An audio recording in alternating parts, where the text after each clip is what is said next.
The Learning C. Thanks for the feedback. My story about accepting criticism and compliments the right way.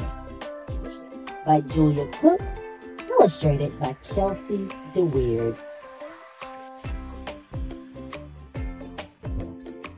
My name is RJ, and sometimes when people say things to me, I have a hard time knowing what to say. One day after school, Funky and I were having a bubblegum bubble blowing contest. I blew a bubble that was about 29 times bigger than Funky. He looked at me and said, "You could go to the Olympics in bubble blowing and win a gold." When Frankie's words went into my head, I started to think about what he had said. I had no idea what to say back to him. And then all of my words just started to swim. "No, I'm really not that good. You're a lot better than I am," he said. A few days ago, Norma, the booger picker, said, "Ray J, I like your new bubblegum t-shirt."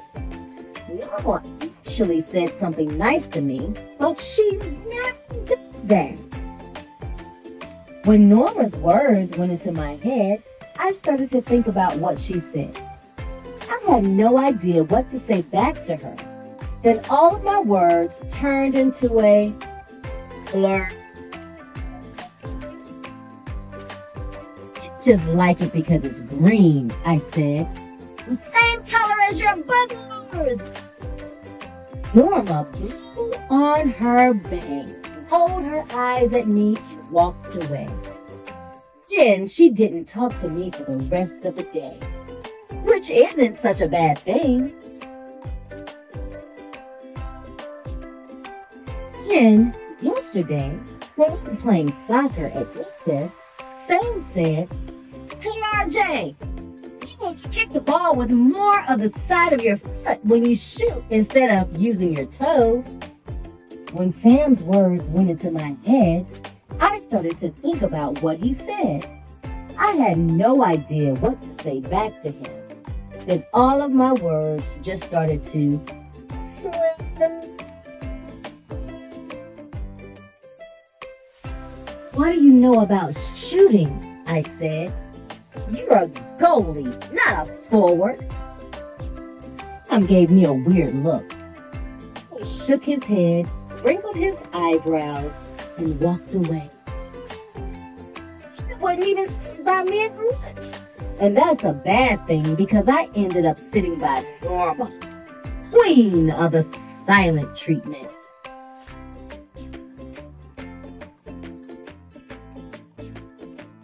Last night, I had to go to parent-teacher conferences.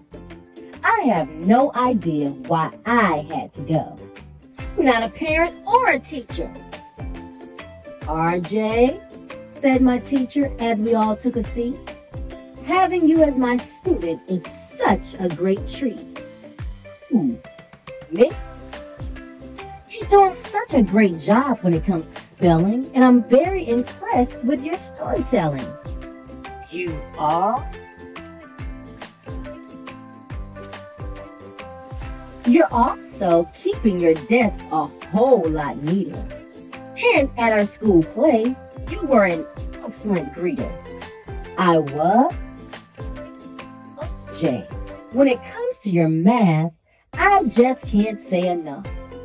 You're one of my best. You know all the right stuff." "I do?" "We need to talk about a few things. Sometimes your voice isn't as soft as it seems. I know it's hard for you to stay in your seat, but work time's the wrong time to try out your feet. I feel that you still waste too much time. Just work on your focus so that you can shine." When my teacher's words went into my head, I started to think about what she said. I had no idea what to say back to her. then all of my words just turned into a blur. But I'm not the only one who talks out in class. I stay in my seat more than I used to, and I'm focused. You just don't notice. Just then, my mom reached over and tapped me on the knee under the table. That's her signal for, RJ, stop talking. So I did. When we got home that night, my parents made me sit at the kitchen table with them so we could talk about my conflict. RJ, my mom said, your teacher gave you some really nice compliments tonight. Why didn't you just tell her thank you? When my teacher's words went into my head, I started to think about what she said. I had no idea what to say back to her. Then all of my words just turned into a blah. RJ, when somebody gives you a compliment, the best thing for you to do is look at that person, use a nice, pleasant voice, and simply say, thank you. Knowing the power of a compliment and learning how to accept praise can make you better and more successful in life. Then, RJ, my dad said, your teacher gave you some great constructive feedback on how you can do better, and you sort of started to argue with him. Well, Dad, when my teacher's words went into my head, I started to think about what she said. I had no idea what to say back to her. Then all of my words just turned into a blur. RJ, feedback is a good thing. It's information that can help you improve and grow. Most of the time, when a person gives you feedback, it doesn't make you feel good, but that's the price you have to pay for growing. The way you handle feedback will make a difference in how other people treat you. Some people will give you mean feedback, and most of the time, that's difficult to accept. You probably don't deserve mean feedback, but some people need to put others down so they can feel better about themselves. But just keep in mind, RJ, most feedback is just information. When somebody gives you feedback, they're helping to improve who you are. Listen to the person and say, okay, their words just might take you far. Make sure that you listen. You look to the one who is talking to you. Stay calm on the inside, no matter what is said. Then carefully think it through. Are there times in your class when you talk too loud or too much? Yeah, I guess. Do you have a hard time staying in your seat during work time? Yeah, I guess. Do you need to focus more in class so you don't waste time? Yeah, I guess. Well, RJ, I think your teacher was giving you great feedback. About 39 years later, I got up from the kitchen table and went to bed. Before I went to sleep, I thought about everything my mom and dad told me. What they said really did make sense. The next day at school, I used the sides of my feet to kick the soccer ball like Sam told me to. And I made 3 goals during recess. When the bell rang, Sam came up to me and said, "You're awesome, RJ." I looked at him, smiled big, and said, "Thanks," just like my mom told me to.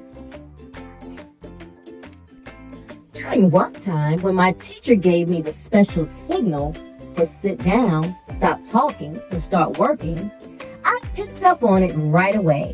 Really tried to focus, and I got all of my work done without wasting time. At the end of the day, bossy Bernice came over to my desk. "You stink at math because you don't show all of the steps," she said. "I'll bet you even copy off other people so you can get the right answers." When Bernice's words went into my head, I started to think about what she said. She called me a cheater, and she's kind of mean. But her information is not what it seems. Maybe Bernice is just having a bad day, and unfortunately, I happened to get in her way. Maybe I should write down all of the steps. Then my teacher will know that I am doing my best. Bernice gave me feedback, and now I know feedback is information that's helping me grow. "I don't cheat, Bernice," I said, "but you're probably right. I should write down all of my steps. Thanks for the tip." P.S. Maybe I should have my dad talk to Bernice. The end.